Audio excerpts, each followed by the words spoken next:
আলোচনার মাধ্যমে অগ্রগতি না হলে যুদ্ধবিরতি বাড়ানো নয় বরং যুদ্ধে ফিরে যেতে হবে বলে মন্তব্য করেছেন মার্কিন প্রেসিডেন্ট ডোনাল্ড ট্রাম্প। জানিয়েছে হামলার জন্য প্রস্তুত ওয়াশিংটন। যদিও মধ্যপ্রাচ্যে যুদ্ধের অবসান ঘটাতে বড় ধরনের কূটনৈতিক তৎপরতা শুরু করেছে দেশটি, তবে এখন পর্যন্ত যুক্তরাষ্ট্রের সঙ্গে আলোচনার জন্য ইসলামাবাদে প্রতিনিধি দল পাঠানোর বিষয়ে ইরান কোনো সিদ্ধান্ত নেয়নি।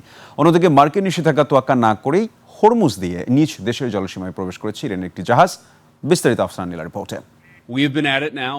শেষ হতে যাচ্ছে ইরান যুক্তরাষ্ট্র যুদ্ধবিরতি। এর মধ্যেই আলোচনার জন্য ওয়াশিংটনের প্রতিনিধিরা এখন পাকিস্তানের ইসলামাবাদে। মার্কিন প্রেসিডেন্ট ডোনাল্ড ট্রাম্প অত্যন্ত আশাবাদী। তার মতে ইরানের সাথে চুক্তিটি খুব দ্রুতই হবে, তবে আলোচনা কার্যকর না হলে আবারও যুদ্ধের আভাস দিয়েছেন ট্রাম্প। স্পষ্ট জানিয়েছেন চুক্তি না হওয়া পর্যন্ত ইরানি বন্দরগুলোতে নৌ অবরোধ চলবে।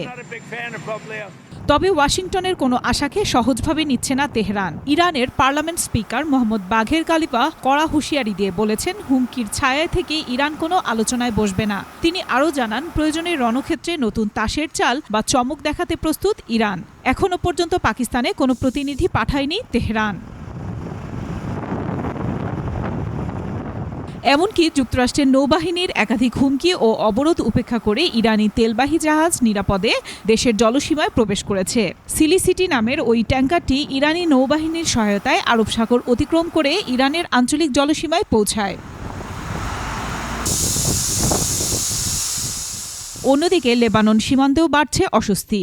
10 দিনের যুদ্ধবিরতি চললেও দক্ষিণ লেবাননের কাকায়েত এল জিসর শহরে বিমান হামলা চালিয়েছে ইসরায়েল। এছাড়া খিয়াম শহরেও ঘরবাড়ি গুঁড়িয়ে দেওয়ার খবর পাওয়া গেছে। এর মধ্যেই যুক্তরাষ্ট্রের পররাষ্ট্র দপ্তর নিশ্চিত করেছে, বৃহস্পতিবার ওয়াশিংটনে ইসরায়েল ও লেবাননের মধ্যে দ্বিতীয় দফার বৈঠক হবে। আফসানা নীলা, ডেস্ক রিপোর্ট, 21 টেলিভিশন।